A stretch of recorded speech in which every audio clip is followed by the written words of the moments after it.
Yes, people, what's happening? Welcome back to the channel and welcome to another live stream. And tomorrow night, Chelsea head to Old Trafford to take on Man United in the final away game of a dreadful, dreadful season. We'll probably top off our campaign on the road with another loss, but that's just what life's been like this season. To be honest, we haven't even got that good a record against United in the league either in recent times. Most of the games tend to end in a 1-1 or 0-0 draw. We obviously didn't record a single win over United when they had Ole in charge. So, yeah, we don't have the best record. It's a tough place for us to go. And it's going to be even tougher with the form that we've been in this season as well. Very little to play for now. I mean, there hasn't been much to play for at all for a number of months. But, I mean, we still have maybe a little bit of hope that the boys might turn up and give us something to cheer about for the last time on the road. But I'm not helpful. I'm not hopeful at all. Obviously, loads of news to get into as well. Mason Mount to Manchester United, gathering a lot of pace over the course of today, particularly in the last hour as well. Plenty of other transfer news to get stuck into, as well as looking ahead to the game as well. And I'd like to be joined by Jay, mate. Thanks for coming on. Really appreciate it. Great to have you. Mate, how are you feeling about tomorrow's game, firstly? Obviously, it's been a tough campaign for us, as I referenced. I guess in a few days' time, mate, this is all over and we can forget it ever happened. Yeah, count down the minutes to that, ain't we? Yeah, I don't know, man. I feel I've been to United a few times now in the past couple of seasons because I live up in Manchester, so it's like kind of an easy one to get to. And I think every time I've been, it's been 1-1, like you said. And then every time I've watched it being up here, it's been like on telly or something. It hasn't been good. So like, even if we was in a good season, which we're definitely not, I would still have little hope for a win here. It'd still be like a draw or something. But with the added, terrible season and low expectations, it's really hard to really believe in Chelsea at the minute, isn't it? It's rough, isn't it, when you say that? But yeah, it's difficult at the moment. I mean, even last season, mate, I remember at United where we played really well in that game, and yet we still only drew 1-0. I think Alonso scored, but we dominated that game. It tends to be the case with the games of United, even earlier in the season under Potter when we weren't playing particularly good stuff. We got that penalty with Jorginho, and then obviously we transpired to concede to Casemiro in stoppage time with that header. So I don't know what it is. We just can't seem to get ourselves over the line against United. It seems to be a bit of a bogey team for us at the moment. I mean, is that going to change tomorrow?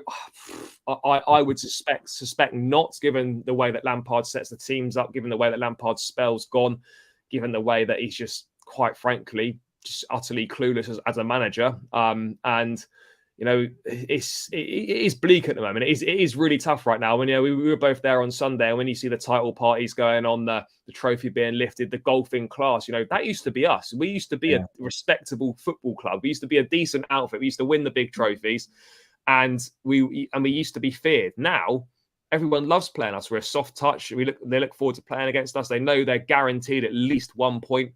More likely 3. And it's not just as simple, mate, is it, as, we'll be fine next season? Because I look at it, I think, yes, we'll definitely be better, but we're not going to suddenly think we're going to be back in the top 4 or 5 next season. Like, this is a squad that needs a lot of players removing. This is a squad that needs to bring key positions in and needs time to gel. So we're not suddenly going to, I don't think we're suddenly going to find ourselves in 4th or 5th next season just at the drop of a hat. This could be a couple of years in the wilderness for us. And I think we just have to kind of wake up as fans and accept that. We're always demanding the best at Chelsea, and that's fine. The standards remain the same at the football club, but there's also no harm in realizing that we're not quite in a position to be hitting those standards right now. I mean, is that how you see it, mate? Do you feel that, like, I mean, look, I think we'll be back next season for sure. In terms of we'll be better, we won't be bottom half and whatnot. But I mean, do you think it's as simple as what some people are thinking? It's like, oh yeah, we'll be challenging top 4, top 5 next season? Because I just don't see it. No, I understand.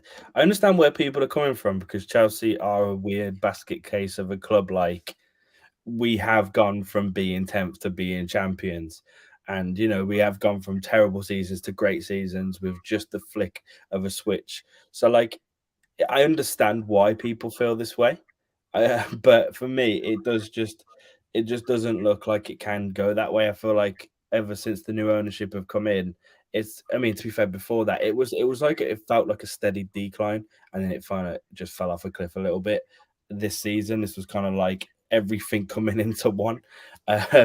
Yeah, so I feel like what you said, being realistic and kind of getting our priorities straight, and kind of as fans kind of understanding that we might have to dig in deep here, we might have to suffer a little bit. We're used to the best at Chelsea. That's who we are as a football club. But like, yes, next season probably won't be the best. But that being said, I do see Poch coming in, there being a bit of a bounce. Him getting rid of a lot of players could really change. You know, I can see us starting fast and then slowly petering out towards the end of the season, which will obviously help us out massively. But this summer is going to be one of the most important in our history, I think, because like we need to get rid of so many, but we also need to just get the right men in those few places, like a goalkeeper, like a DM, like a striker, just really key positions. If we get the right man, maybe there is something, but it's all about this summer for me. Yeah, no, mate, this summer is so key as you summed up. You know, like we know we've got to get rid of so many players, but you know, football's not that simple. I think it would be naive of us to sit here and think, oh, do you know what? We'll definitely get 12 out the door like we need to do, Mm. and clubs will definitely want those players, and we'll get a deal that we think is kind of respectable for us, and it's kind of a price that we take. I think we're going to have to accept. We want these guys off. We want these guys out the door. We're just going to have to accept in reality almost what we're given, and just accept that, you know what, these guys weren't signed by this ownership. It's not their money they're wasting, and gets the wages off the book as well. And we just have to kind of start again and accept that, you know, we're in this position because the recruitment under the old regime over the last in their last few years, it was fucking awful. I'm sorry, it was dreadful. And like people go, oh, you know, Roman was great. Yeah, he was great. We loved him. He brought us success that we've never known in our lifetime as Chelsea fans. But as not everything wasn't great under him. You know, the recruitment was shocking toward there's no succession planning. No one was thinking 1 or 2 windows ahead. Christensen and Rudiger, losing them on free transfers. Right, straight away we have to buy 2 centre-backs just to get back to where we were. Like normally at the top, you add 1 or 2, maybe 3 players each window, and you keep going. And then when the likes of Rudiger and Christensen go, right, you think, okay, Fofana and Badiashile, they can step straight in, and we're not on the back foot, and we're not missing out. Same in midfield. We haven't signed a defensive midfield player since Nemanja Matic, and we're thinking like, there's been no proper recruitment, no proper plan. And you then get to a January window, which we had to break records and sign all these players because we had to do maybe 2 or 3 windows worth of signings in one window because we've neglected the recruitment and got it so wrong over the years. So, yeah, it is going to be tough. It is going to be tough for us. But again, it's key that we just do our best to give Pochettino what he wants in the market. I think, mate, how much do you think not having European football is going to affect us in the window? Because I look at it and think, yes, it can affect you when you're going for the top players, but we've managed to attract the likes of Enzo Fernandez and Kunku, Mudryk, all top young players, knowing that we're probably not going to be playing any European football next season. So do you think the club's still got a massive pull when going for the top players? Yeah, I do think we still do. I think we, you know, it as because the decline's been so quick that like it feels all of a sudden that Chelsea are rubbish at this season, especially. But we are still a huge club with that like London appeal as well, which is massive. And the project I think is exciting for people. I think, you know, the fact that we are a young squad, the fact that there's so much talent in the squad that isn't, you know, refined. Other players and staff or whatever will see it as a project. So maybe, yeah, you're not playing Champions League right now, but if you commit to the club, if you put flag down, yeah, then you will be in maybe 2 or 3 seasons coming up. So I still think we are a massive draw to people. I think it takes a few seasons to lose that, and I feel like we're still there now. But if we have a rubbish season next season, and then maybe the following summer trying to sign people, that's when it'll get tricky. But I feel like going into the next one, a lot of people still have high expectations for Chelsea next season, like you said before. So I think, yeah, definitely we are still a bit of a pull when it comes to players and that. And we won the Champions League not too long ago, 2 years ago, I think, almost to the day. So yeah, so we're still a big club. It's felt like a long, sad season, and the fact that it's felt so long makes it feel like we've been rubbish for years. But it's only been a season. It is mad, isn't it? When you sum it up like that, like it is true. We have only been rubbish for one season, but yeah, it I don't know. It just feels like when you're losing every week and it's fucking draining and demoralizing, and the team's so bad and everything's going wrong. Like it feels like we've been in the doldrums for years, but Yeah. It's not even been a season quite yet. So, like, there's a bit of perspective on it, but I guess like it just feels so bad because we're so used to the opposite, and we're not used to being in this situation. And you know what? This season's kind of given me a newfound respect for like people that support teams that do lose on a regular basis, because that shit's tough. Like it's hard, and like you appreciate the wins even more now. I think that's what a lot of people have said. When you go for a period where you're losing a lot, you're not doing well, like winning actually feels so much better than it did when you just used to win all the time. So I guess we can hopefully next season look forward to getting a few more wins on the board. Look forward to having a bit more of a feel good place around the club. But mate, this is boring. It's boring for everyone, but it needs to be addressed. Mason Mount, before we get into the Man United stuff, what are your thoughts on him? Where do you stand on the whole situation? Because it's a very divisive topic for the fan base. What are your thoughts on it overall, and how this has kind of been conducted, this whole contract negotiations? Yes, I find it mad how divided it's been. Like I understand most sides of it. Genuinely, I do. I lean towards more that I wanted to keep Mason. I think he's a great player. Loads of loads of potential still. Even though he's had a great couple of seasons already, I feel like he has more to give and more to refine to his game. And I think he's just a great player. He knows about the club. He is, the face of the club. For the last 2 years, even though he's a young lad, he's been the one doing the adverts, doing the promo, speaking after games, being the voice of the club. That says, that speaks more about just playing style. Yes, this season he's been out of form, but name me like a player other than Silva that's been in form.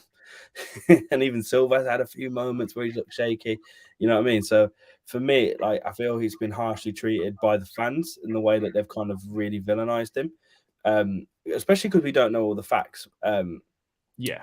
But the way the contract has been dealt with, I think, from all parties hasn't been great, from Mason himself, but also Chelsea. And I think, this is a player that probably, like, it has been so important to us that we should be wanting to keep him around. We should be wanting to pay him, respectful wages. When you're a player like Mason and you're, I don't know what the numbers are specifically, but if you're looking around and you're seeing Enzo Fernandez come in, Modric come in, who are unproven, younger than him, and getting bags, and you're like, hold on, I'm here. I've been holding the fort down for the last couple of years through a transfer ban, through managers, through a whole thing. That why shouldn't he be paid more? I kind of agree with that, but then at the same time, the way that Mason's kind of carried himself in this whole situation, from what we've heard, hasn't looked great either. So it's difficult, and for me as well, to see him to go to a rival, because we've heard links to Liverpool. Now this is United we're talking about. It gives me two feelings. One feeling is annoyed because a lot of Chelsea fans will say, "Oh, Mason isn't good enough."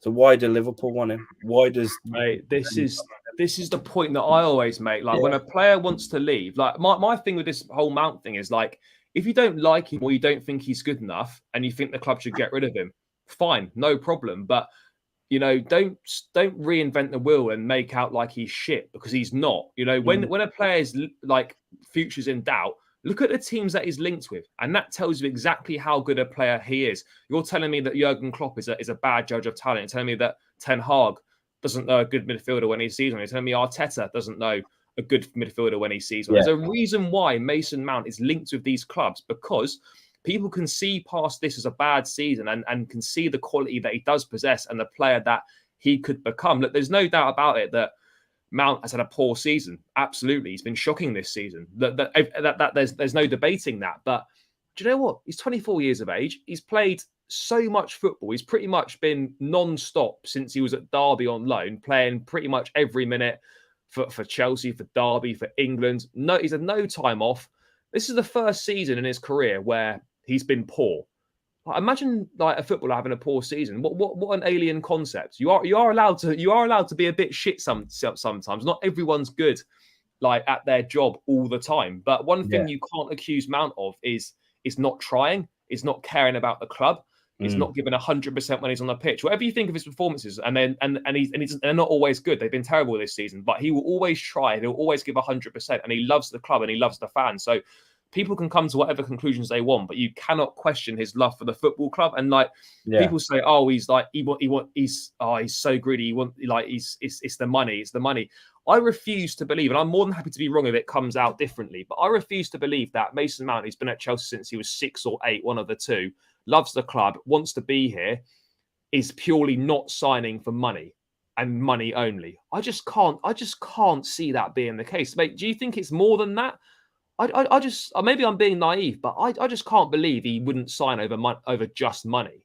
Yeah, it is. It's so difficult to think that that's the case. Again, like we don't know what happens behind these closed doors, so it is so hard to come to conclusions. But the character that at least he portrays himself as online and on the pitch and everything would suggest that no, surely not. I mean, I think there's something to do with the fact that he's been the face of the club and would continue to be. Like, there's got to be something to do with that. Is there compensation for that he's maybe looking for? Maybe it's just he wants to be paid equally compared to the players around him. I don't know. I think it's ridiculous to think that he's just greedy, because I mean, listen, footballers are making so much money at this moment. Surely the difference between 50 grand a week to 100 grand a week or whatever it may be can't be too crazy. And going back as well to the point about the rivals as well, like wanting him.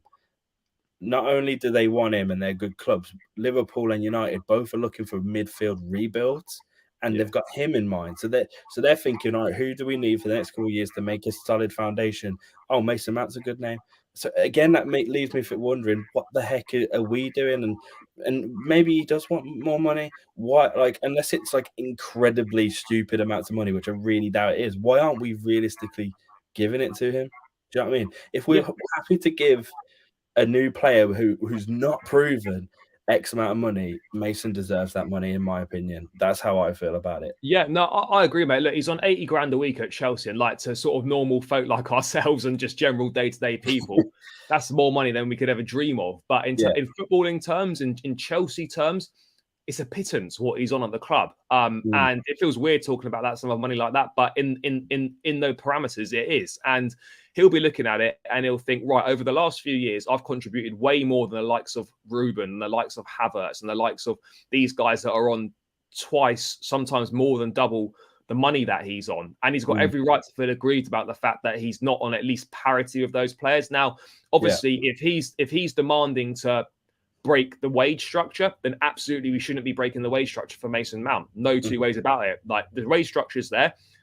We've seen, players are signed for a lower base salary with, if you hit incentives, then your salary increases incrementally. And if you don't hit certain expectations, it drops down a little bit. Like we've seen with the new guys that have signed, if you don't qualify for Champions League, their wages have dropped a certain percent. And I think that's how it should be. You're paid a base salary to play for the club, and then you're rewarded if you do well and the team does well.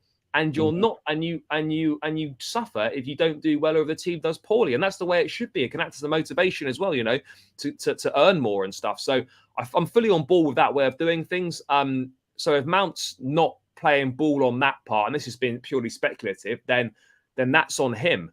We can't be changing the structure for him. But I just don't understand what's going on. I mean, how do you view the board in all this? Because like, it's dangerous territory. Yes, we've seen Reece James sign up. Yes, we've seen Broja sign up. Yes, we've seen these new guys sign. But we're going to come to Colwell needs to renew his contract pretty soon as well. Are we going to see a similar situation here? I mean, is this the way they go about contract negotiations? Like N'Golo Kante a few months ago was supposedly really, really close to signing a new deal. That's gone totally quiet. I mean, is this something to worry about in a bigger picture? Not just Mount, but the way that the board are perhaps going about these contract negotiations. Yeah, I do think it is slightly worrying, to be fair, mate, because they're willing to give an 8-year contract to someone that's never played in the league before, but some talent that's been here for a little while or whatever, they're reluctant to give them crazy deals. It is a little bit worrying. It's hard to kind of see a structure. Do you know what I mean? Like, it's hard to see some cohesion between it all, and that's the worrying thing, I guess, isn't it, for fans? It's like it doesn't look like we've got a plan. You know what I mean?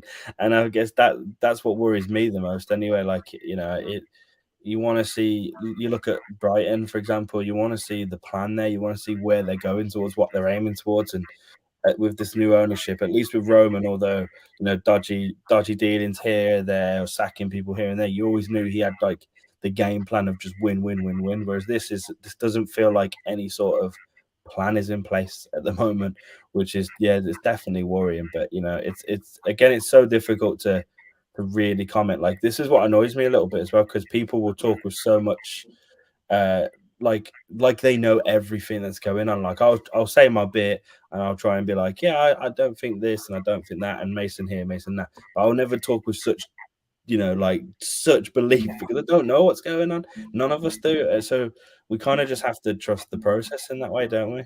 Yeah, no, mate, absolutely. I mean, just to round this little segment out, mate, because how big a mistake or how big a disappointment? I don't want to say it as a mistake because we don't, as we say, we don't know what's going on. But how do you think if Mount does move on, then he say he goes to United or he goes to a Liverpool or whatever, how much do you think Chelsea could end up regretting this?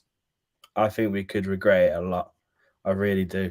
I think he's got potential, and I think with the managers that we're talking about here, I mean, Ten Hag obviously is proven so much so far that we know he's a good manager, and we also know that he's good with young talent as well. So, and then with Klopp as well, who's an incredible manager, they could like create him, make him into what we know he can be.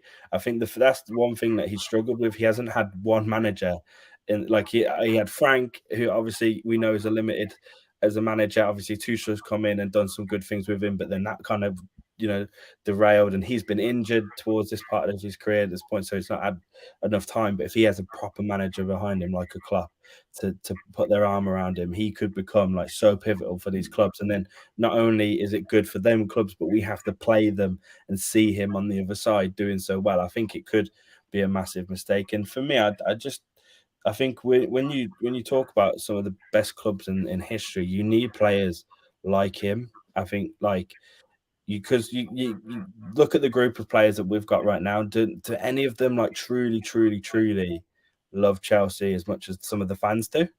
Like, I don't know if they do, and you need a few of those about, don't you? You need a few homegrown players, or you need a few players like Thiago Silva who come in and just become the club, their family, and everything. Like those kind of players are vital, and I think Mason is one of them.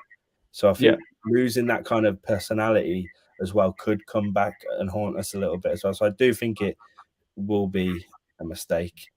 Yeah, no, mate, I agree, and ultimately, as you said, you need a few players that know what it means to play for the football club, that like know the fabric of the DNA of it. Because no disrespect to the foreign lads, they'll come in and they'll do great stuff for this club, but no matter how long they're here, they'll never understand what it means to play for Chelsea the way that the lads that come through the academy do. Like Drogba, we love him. What a legend, what a guy. But he will never get it. He will never get what it means to play for Chelsea the same way that John Terry does. And it doesn't mean that, that's not a slight on him. That's just the reality, because he's not been here his whole life. And it's the same with players like Mount, with players like James, with players like Gallagher. Like, these guys, all right, difference in ability maybe, but they know exactly what it means to play for the club. And it's really important to have those players around the squad, not necessarily starting every week because you have to earn your right to start, but you need that core around the squad that understand what it means, because you've got to have players that know what it means to play for the badge and to die for the badge. And we don't have many of those. And to potentially lose one, it's very hard to replace that. And, we could be setting ourselves back a little bit when this could so easily be avoidable. But yeah, let's wait and see what happens with Mount. I just feel it would be a massive, massive shame that he's been so injured this season that we could have seen him playing a Chelsea shirt for the last time, and no one really would have thought much of it because we didn't really know at the time. And it was a sub appearance against Real Madrid in the second leg. What will be interesting, lastly on this, is like whether he's at the stadium on Sunday for the last home game. Is he going to, like, what's his sort of body language going to be like? What's his sort of lap of honor around the pitch going to be like at the end of the season? I think that could potentially tell a lot into the situation. I say everything on it. But yeah, let's move on from Mount, because you could spend hours talking about Mason Mount. Mate, I just wanted to get your thoughts briefly on the centre forward situation. Obviously, my ideal would have been Ivan Toney, but the betting ban is obviously, I think, slightly put a spanner in the works on that one. I can't see how Chelsea, we are desperate for a forward to come in and hit the ground straight away, how they can sign someone that can't play for half a season. I mean, I just don't see that working. I guess the only way I could see that working is if Lukaku decided he wanted to make another go of it and we could get by with him until January, until Tony comes in. That is the only way I think it would potentially work. Otherwise, I think that one's on the shelf. But you look at the names, Osimhen is obviously the big name on the market this summer. Harry Kane is obviously going to be more strongly linked with Chelsea again now because of the Pochettino factor. I still think a deal for him to come to Chelsea is pretty tough, given how tough a negotiator Levy is. He'll never want to sell to us, particularly Harry Kane. So, mate, who would be your preference at centre forward, given that actually the striker market's not that great this summer? Yeah, it's not looking great, is it? It's so difficult. I think you see some of the big clubs around the world are still using the old school boys like Dzeko at Inter's in the Champions League final and Giroud in the semi final with AC and that. Like there isn't many, is there? I think Osimhen is the biggest name out there. What's that say there? Chelsea won Osimhen, but Napoli start from 130 million. No way. Yeah, it's going to be so tough to get Osimhen. Like, it's just that's so. I understand that from Napoli as well. Like, you know, that is he's their guy. He's almost like been one of few main characters there winning them the league. Of course, they're not going to want to get rid of him for pennies, and he would be the first name I'd go towards. I think we do try and get him, but if the 130 mil is probably way too much, I think Kane's never coming, isn't it? I think you need Kane to literally just go like, fuck it, I'm a villain now for us to. He'd have to force it though. I think that's the only way I could see Kane coming to Chelsea. Is it like, look, we could easily offer 100 million to Spurs, but that's not going to do much. So, like, Kane has to force it and basically go on strike until he gets that move. I just don't see that in his makeup. No, he's not that kind of geezer, is he? And also, I just think he is too loyal to Tottenham. I think everything he's done for that club, I think it would almost feel redundant if he came to Chelsea. So I'd understand him not doing that. That's the kind of guy he is. But then again, I thought that was the kind of guy Poch was. But here we go. So yeah, I think, and I think United set for Kane as well, isn't it? Kind of the story just is there, ready to go, just do it. So I think, Tony. Maybe if you look inside of the Premier League, I think obviously Tony has got the ban. I mean, who knows, that ban could get lifted. But to be fair, 8 months isn't as long as you think it is. Maybe it is 6 months, really, in there, I suppose. Because 2 months is off in the summer, isn't it, really? So in essence, it's kind of an 8-month ban dressed up as a 6-month ban. Yeah, exactly. So like, if we could kind of like just hold off on that and maybe dig deep at the start of the season and try new things, maybe try for Fana up top or continue with Havertz or something and just hold out for him. But then there's other options in the Prem as well, maybe like Watkins, who's been really good so far under Emery. Maybe he's a shout to look at because, again, Premier League proven, or Mitrovic as well, like had a decent season, putting up some decent numbers. So I think, if you look inwards towards the Premier League, there's a few candidates there because, like you said, the market's looking pretty bleak at the moment, isn't it? It's not great, mate. I mean, reportedly Pochettino wants Premier League proven players. I honestly think, mate, if Tony wasn't banned, we'd be going full all guns blazing on that. Wouldn't have to move else or anything, would it? It'd be perfect. No, it would be perfect. But then you look at other guys in the league and you reference Mitrovic. I think he could do a half decent job for Chelsea. But there's not too many else in there. Watkins, again, decent player, doing well. Could he make the step up? I'm not too sure. It just depends. There's that fella at Juve, I guess, as well. Yeah, Vlahovic as well. I mean, we're linked with. I mean, having had the disaster of how bad Lukaku was from Serie A. We seem to be linked with 3 strikers from Serie A: Osimhen, Vlahovic, and obviously Lautaro Martinez as well. I mean, just latterly on those last 2, mate. Excuse me. What are your thoughts? What are your thoughts on Dusan Vlahovic? Obviously, 23 years of age, good player, did very well at Fiorentina. Was strongly linked with Arsenal before choosing Juve a couple of January windows ago. I think had a decent first season at Juve, but I think under Allegri, the tactics don't suit him. He's not been great this season, but I think in the right system, under the right manager, he can be a good forward. I think his link-up play is good. I think he's quite physical, good in the air, good at finishing.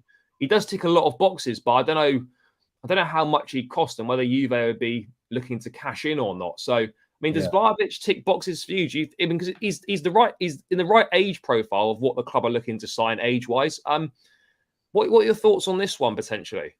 Yeah, it's a bit of a murky one, isn't it? It's more of a risk than some other names. I think he's kind of, I think he does tick all those boxes, like you say. I think the thing that worries a lot of Chelsea fans is the curse that we have. I Yeah, feel it's like a problem. he fits the bill of Chelsea curse number 9. You can just kind of see it now.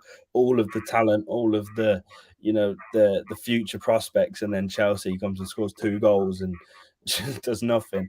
So I guess that would be my worry. But he does tick all the boxes, and I think one thing with Pochettino, you saw with Kane under Pochettino, he likes a striker that's not just a striker number 9. He does like a bit of a ball playing, all rounded, doesn't he? So, and that's what Kane is. And if what's his name? Sorry, Vlahovic. Vlahovic. I always butcher it. Yeah.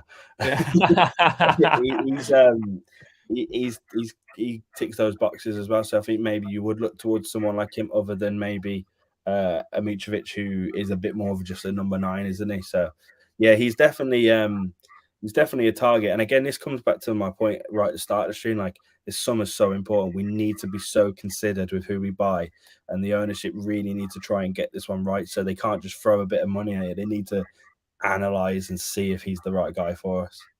Yeah, no, I agree. And I think just as important as well is that we sign the right characters. I'd much rather sacrifice a little bit of ability to have the right characters and the right attitude around the place. Because I think way too often in the past, we've just signed players because, oh, it's Lukaku, oh, it's so-and-so, without giving it any due diligence to thinking, well, how does he fit into the system? Is it the sort of player that the manager wants to work with? Is he the kind of guy that's going to suit the club? Has he got the right attitude? What's his mindset like? We just overlook all these things and we've just gone, right, goal scorer, without thinking about anything else at all.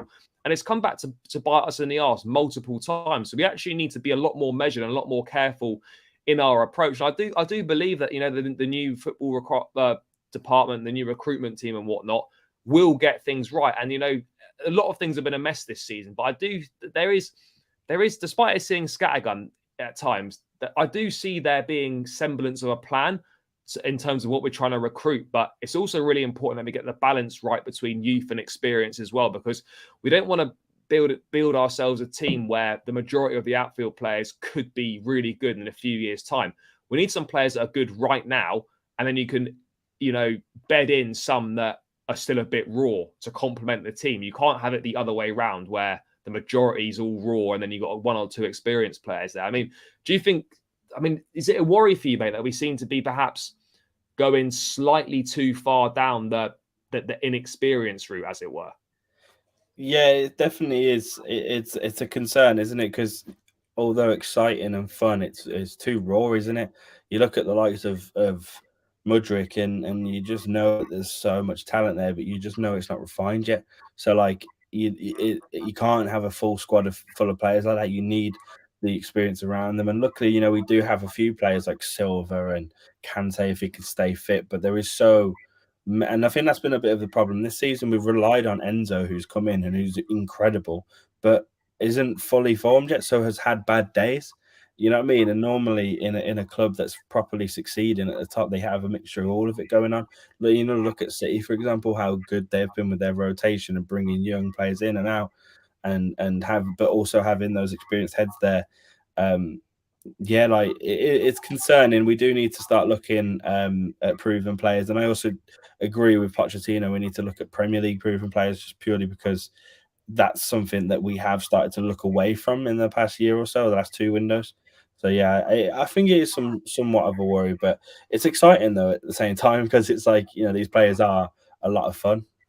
It is fun. As a fan, you can't help but get carried away when your club's linked to top players. But there's always a little bit more to it, and it's never quite as simple as just go and sign the best players out there and it's all going to work, as we sort of know all too well. Very briefly before we move on to sort of the team and whatnot, mate. Midfield is another area that is massive for us this summer. We need a number 6, as we referenced at the top of the show. We haven't really signed anyone since Nemanja Matic in that position. Declan Rice, Moises Caicedo, Ugarte, Lavia. You know, we've been linked with a lot of names. Depending on who goes out, probably Ruben Gallagher's got potential to leave as well. Kante could also go, maybe. Kovacic probably surplus to requirements now. We could see 2 or 3 midfield, well, maybe 2 definitely coming in. And I'd personally like an experienced option, i.e. a Rice or a Caicedo, complemented by a younger option, a Lavia or an Ugarte or whatnot. But I mean, how do you see the midfield situation, mate? Because I love Moises Caicedo. I think he's a phenomenal footballer. I can't believe he's only 21 years of age. He looks to me like the perfect Kante replacement.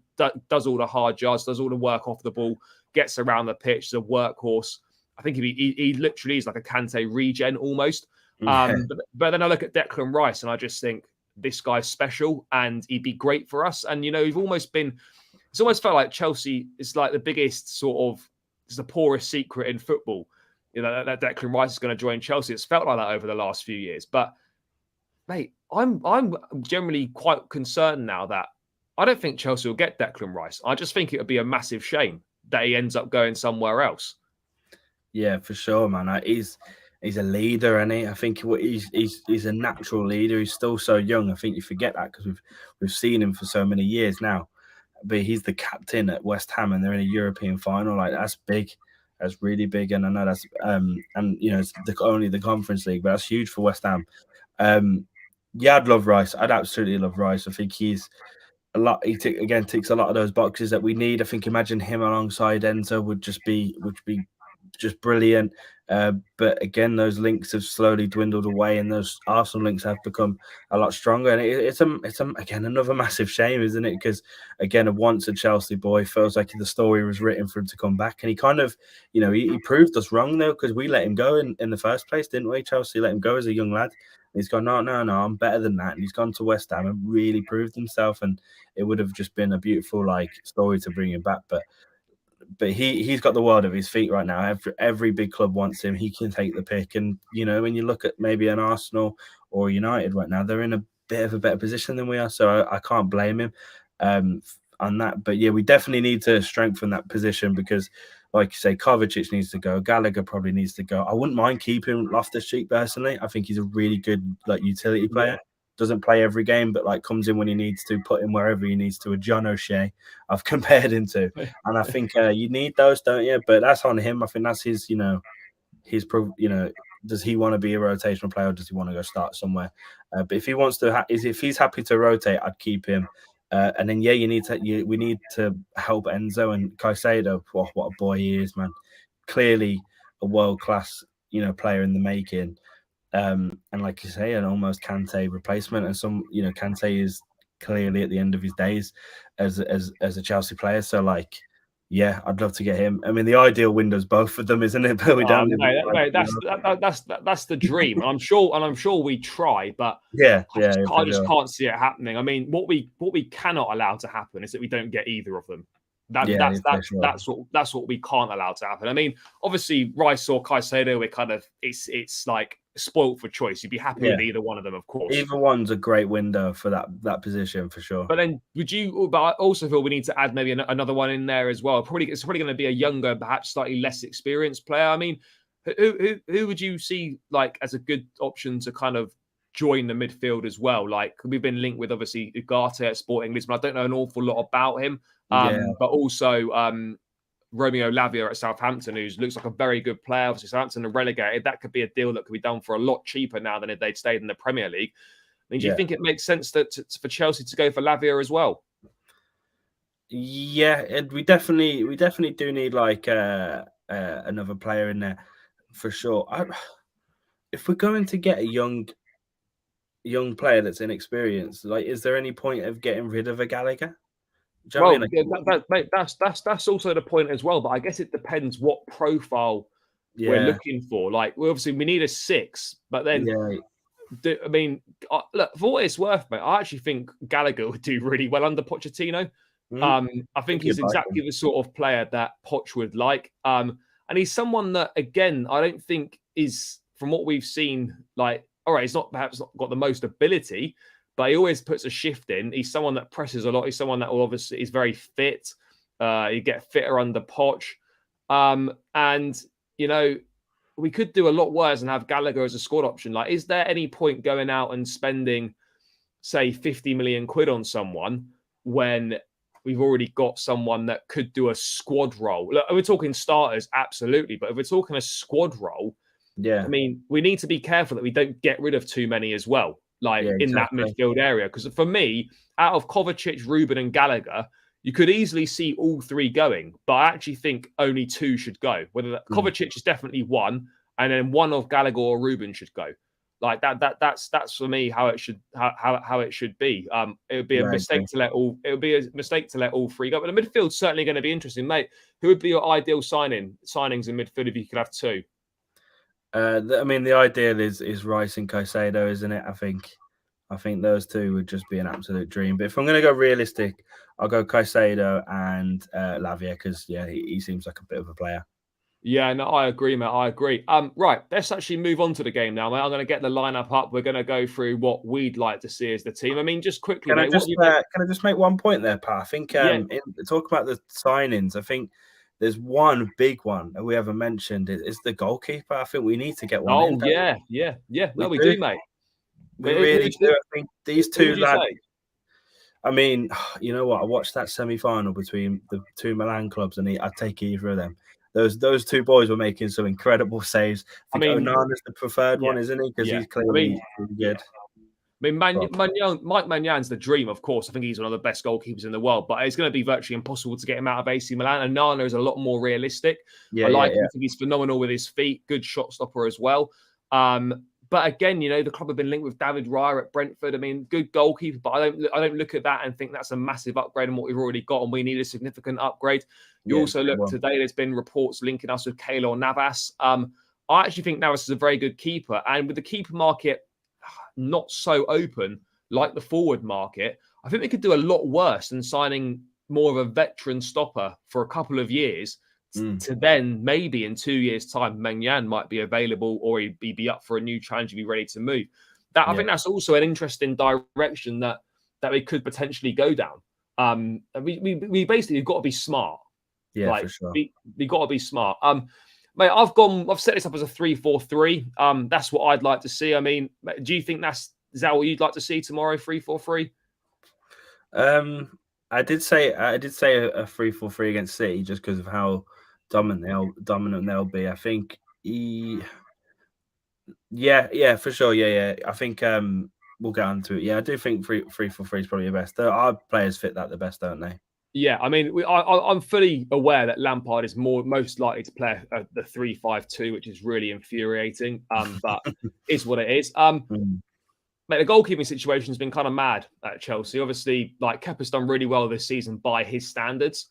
Mendy came in randomly for that one game against Forest. He was shocking, and then he was straight back out the team again, which kind of made a bit of a mockery of the decision to put him in the first place. Not really sure what the thinking was there.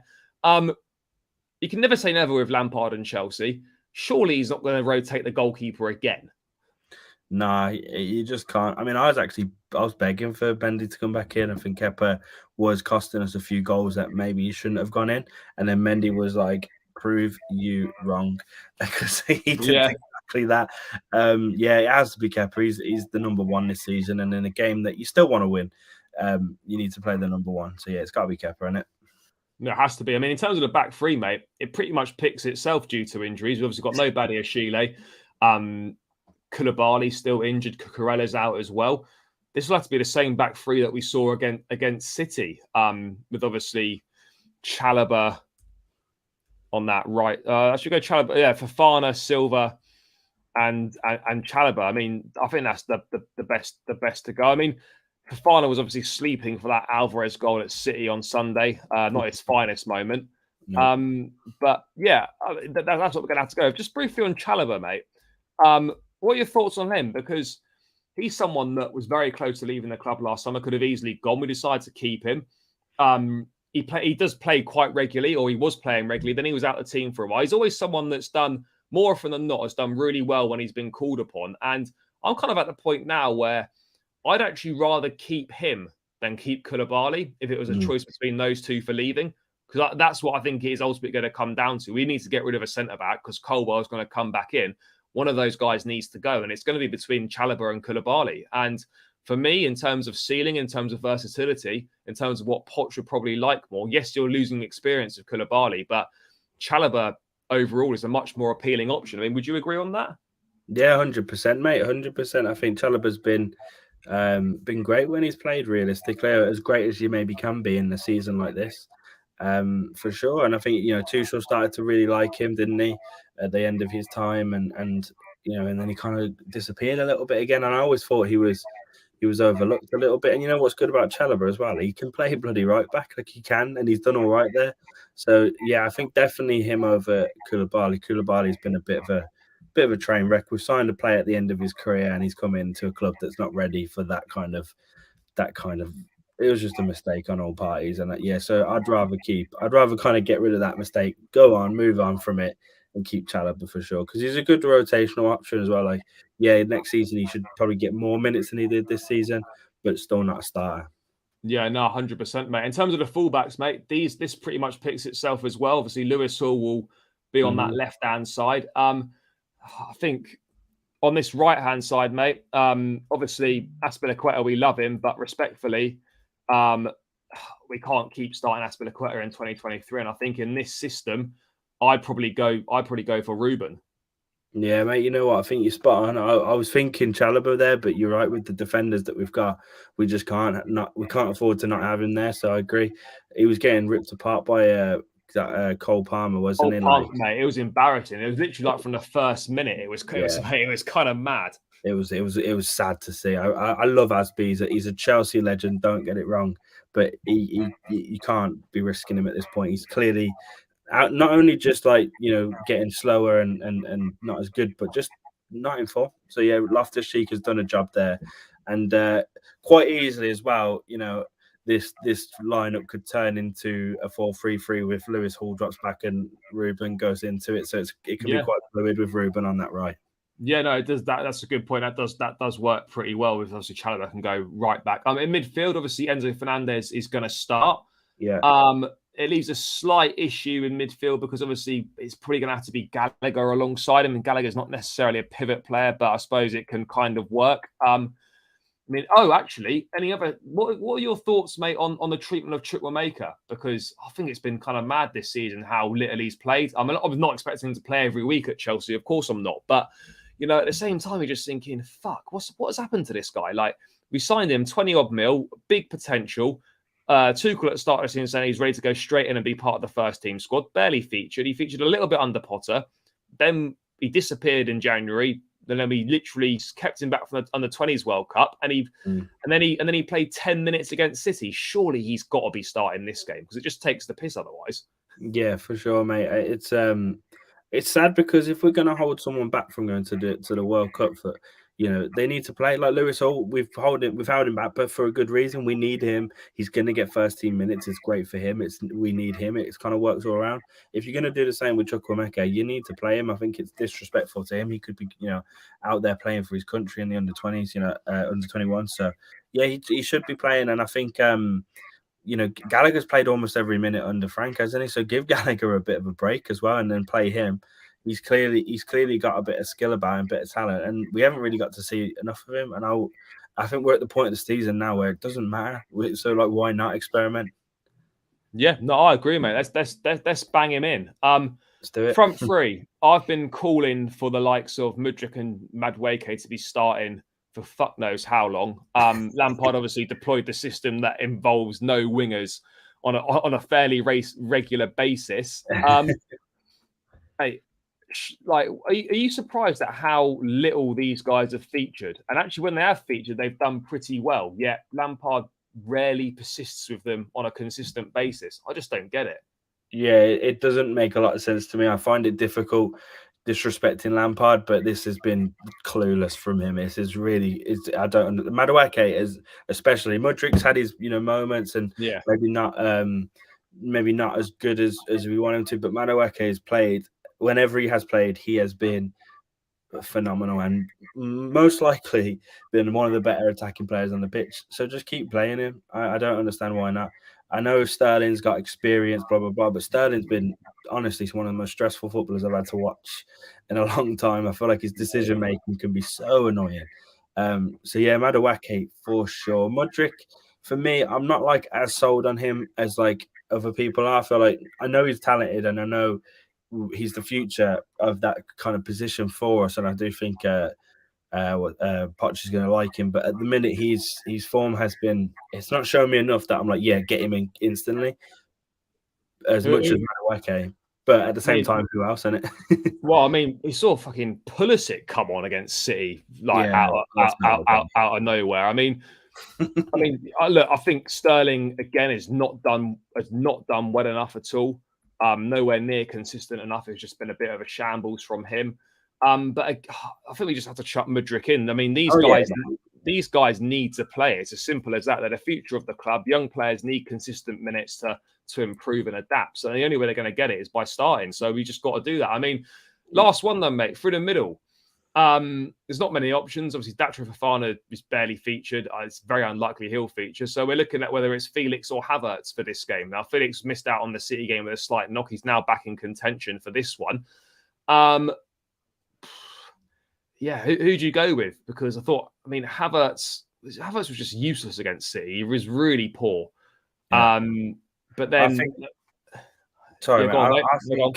I think he's useless because he's not. He can't play up there on his own. You can't get it to him, and he can't make things happen. But if we're deploying this system with two wingers that will overlap him as well, so he can start to play that more cam role as well as a striker, he would be better. I think that would work. You know what I mean? Whereas if you're playing with just Sterling, of course he's going to fail. Whereas João, I think João gets a little bit lost in it. Maybe he can do the same thing, like I've said, if he drops back a little bit. But for me, I'll pick Havertz in this position. Mate, I probably would as well. It's kind of mad how, because I've criticised Havertz a lot and just don't think it's going to work out for him at Chelsea. And he should probably be moved on in the summer. But ultimately, I actually think his profile is going to be more useful than Felix's profile. The thought of Felix up against the likes of Varane and I've forgotten who else at the back for United now. I can't remember. Obviously, I know Martinez is not. Aren't they? They've got a few injuries. Yeah, I know Martinez is not playing, but yeah, look, Felix is just not physical, and he hasn't really got that hold-up play either. That we're going to need. We're going to need someone to relieve the pressure on us, and yeah, he's just not really going to do that. I mean, you look at that, and it's not terrible, but I mean, it's not a team that I'm exactly feeling confident in. That's going to. It's a wild team, isn't it? It's if you started the season and said this will be our starting lineup at the end, you'd be like, eh? Yeah, mate, it actually looks mad, doesn't it? Like, yeah. It's just such a mix. Like, yeah, it's ridiculous, really, when you look at it. It's so poor, but it is what it is, mate. Right, let's round this one out. What have we got to do to try and get a positive result in this game? I think we need to against City. Look, against City, we only conceded one. I know it was their B team, but we only conceded one. I think for some reason Chelsea can't get two things right at once. We can either score a load of goals but concede loads of goals, or never score any goals and concede but not concede many. Do you know what I mean? I think for this game, United are there. They're not, blowing anyone away at the minute. Every win they've had in the last couple of games has been about like a 1-0. They should have scored more when they didn't, that sort of thing. So they're not really ruthless at the moment. They are going for that top four, which gives them more, narrative to go into this game than we do. But I think we just need to really try and just play a bit of football and have fun with it. And that's where it will come from. I think if you're playing younger players, like we've picked our line up there, if you're giving Madueke the ball, something's going to happen. If you get Mudryk in behind the players, something will happen. And that's the only way we're realistically going to get something done is if we put a bit of trust in these young lads and have a bit of fun with it. And that's the only thing we can do, because the rest of the season's kind of done in it. But it's going to be 1-1, let's face it. Yeah, mate, it's got draw written all over it, which actually it's a good result for us. That, I mean, yeah, look, it's not one. I think what we've got to do is just just play a bit more on the front foot. Don't slow the play down. Just move the ball quickly. And like, I don't mind players making mistakes or giving the balls away if they're showing intent to be positive. You know, it's too often that we see ourselves get the ball in good positions, take too many touches, slow it down. The run's gone. We turn around and we play it backwards, and then the team's got time to reset in their defensive shape. Just start moving the ball quickly, stay compact, show a bit of fight, show a bit of passion, show some spirit. And then maybe we can do something from there. But it's just like you've got no faith in this team to do anything right now. We've seen so often this season that they just don't turn up at all. And yeah, no faith in this one. I will go 1-1 just because this fixture just throws up draws all the time. But I could easily see us being two goals down in the first 20 minutes as well. That's kind of where we're at right now. But yeah, seems like a good point to round this one out. Jay, thanks so much for your time, mate. Massively appreciated. If people want to check out more of your stuff, where's the best place for them to go, mate? No, thanks for having me on, mate. It's been good. Talk about Chelsea, good or bad. It's always fun to do it with people like yourself. For me, yeah, Jay Tomlins FC. If you type that in on YouTube, you should see this face in a shocked thumbnail. Like, oh my god, I can't believe we're starting these players. So yeah, if that's the kind of thing you're looking for, Chelsea content, Jay Tomlins FC is where you'll find me. No, perfect. Guys, simple. You don't even need to type it in. It's tagged in the description. You just got to click on the @ It takes you straight there. Go and subscribe to Jay. He's a great guy. So make sure you support him and his channel. For myself, guys, thanks for tuning in as always. On the way out, make sure you smash the like, subscribe to the channel. I think we're about 10 or 12 away from 3K now. So make sure you help me get there. Spread the word. Tell your mates, whatever. Tell your mum. Do what you need to do. Help me get there, guys. About 12 to go. On the roads to 2K, 3K even. So yeah, make sure you help me get there. Subscribe to the channel, guys. Smash the likes. And I'll be back tomorrow. Match vlog dropping after the game. I'll be at Old Trafford. There'll be a match reaction from outside the ground as well. So stay tuned for that post-match content. And yeah, guys, enjoy the rest of your evening. Take care and up the Chelsea. Up the Chelsea.